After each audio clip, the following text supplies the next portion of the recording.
Okay, you made it to the end. Did you notice that my t-shirt has changed?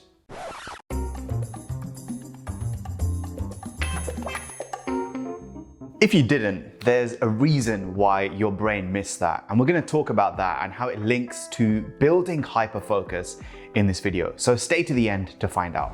That story that I told, it's written using a technique known as NLP. It stands for Neuro-Linguistic Programming, the same technique used by people like Derren Brown in some of his shows to get people to act in baffling ways that seem magical, but they're actually a result of targeted persuasion of the unconscious mind. Now, if he can do that for a magic trick, can we use it, combine it with breakthroughs in science and psychology to build hyperfocus? And the answer is yes. And to do that, we need to master 4 very simple things. And the faster you master these 4 things, the sharper your ability to hyperfocus will be. So let's break down what happened here because it's fascinating and I love talking about it. First, you needed the ability to tune out visual and auditory distractions to be able to achieve what's known as stimulus suppression. There are so many things going on right now in your environment and I could lose your attention at any second. How many times do you watch a bit of a video and then flick? You swipe off to the next one because you lost focus. But in order to get to the end of this green cat story, you had to tune out visual and auditory distractions around you and inside you. Second is the distractions inside you, being able to focus on a goal and control your procrastination. This is known as your ability to self-regulate.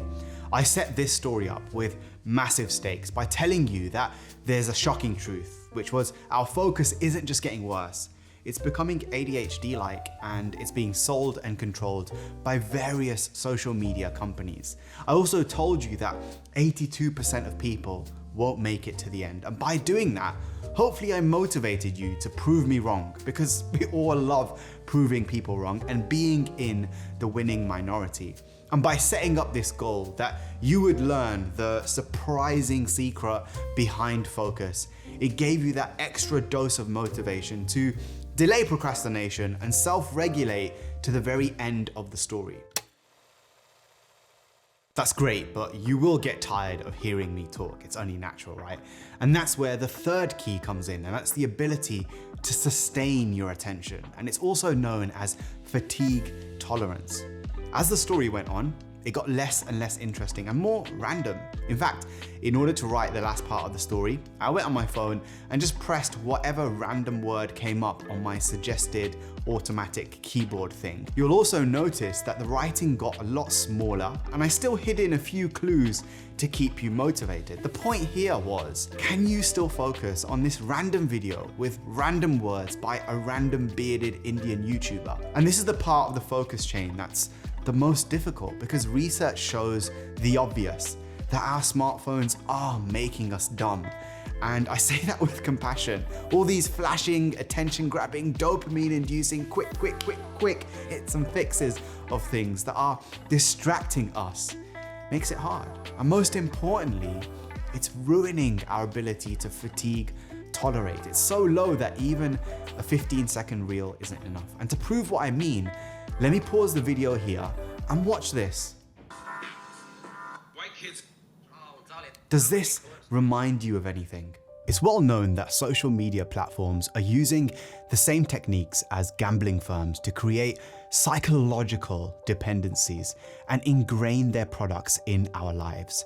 Imagine for a second, you're the CEO of Facebook for the day. Now, how happy would you be knowing that the biggest problem, the biggest challenge that most of your users face is that they are addicted to checking their phone first thing in the morning, and the first app they log into is yours. Our bad habits are their healthy profits. These methods are so effective that they activate similar mechanisms in the brain as taking cocaine, creating psychological cravings. And to prove it, let me ask you this killer question. Have you ever sensed the buzz of your phone, but when you went to check, there was nothing there? This is what I call the phantom ping. And this is worrying. The conditioning is so powerful, we are so addicted that the notification going off is internalized in your mental wiring. You don't need a phone to distract you.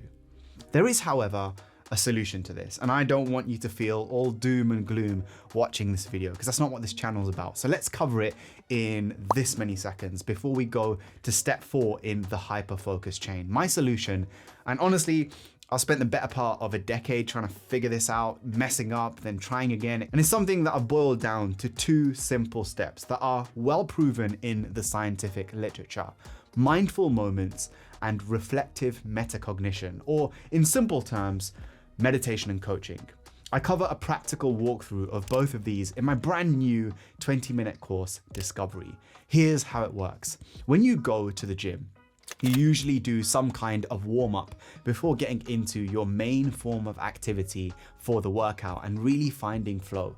Physiologically, your blood starts flowing, your blood capillaries open up, oxygen efficiency is increased, and your body gets warmed up, the temperature rises, and then you're ready. Once that's all activated, you're able to perform at your highest level. If we do that for our physical focus and performance, why don't we do the same for our mental cognition and focus?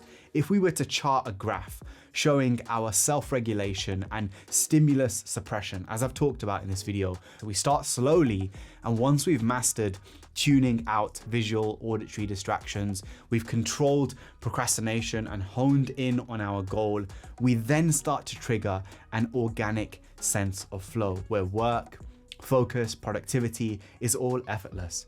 And this is what the Discovery course centers around: 2 research-backed protocols that help you to master this process once and for all so that you can focus more efficiently and effectively. The aim is, after a few rounds of using these protocols, it takes you half the time to get focused, and you can literally do it at the flip of a switch or click of a finger. If you want to learn these steps, use the code GREENCAT to get 10% off and start sharpening your hyperfocus skills today. Step 4 is exactly that: being in deep, effortless focus, what Mihai Csikszentmihalyi calls the flow state. And this is where, let me get this right because it's a bit of a tongue twister, your inner instant distraction monkey, the inner chimp you're so familiar with, has also been self-regulated and put to one side, and you're now in this effortless state of flow. There's no sense of time, of distractions or phantom pings. You're just in total control, and things are simple, easy. You're focused on the task at hand.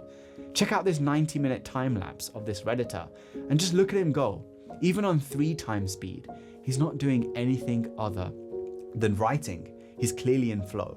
But what's interesting about this isn't just the video itself or his hard work, it's the comment he makes underneath when someone asks him, in a 90-minute study session, I can only study for just 10 minutes. What's my problem? And to summarize his answer, he basically describes what we call in NLP future pacing, but he combines it with self-regulation really powerfully. By doing this, you can see how this aids his ability to tune out the distractions and tune into focus. You're not a lazy procrastinator, you're just struggling to self-regulate.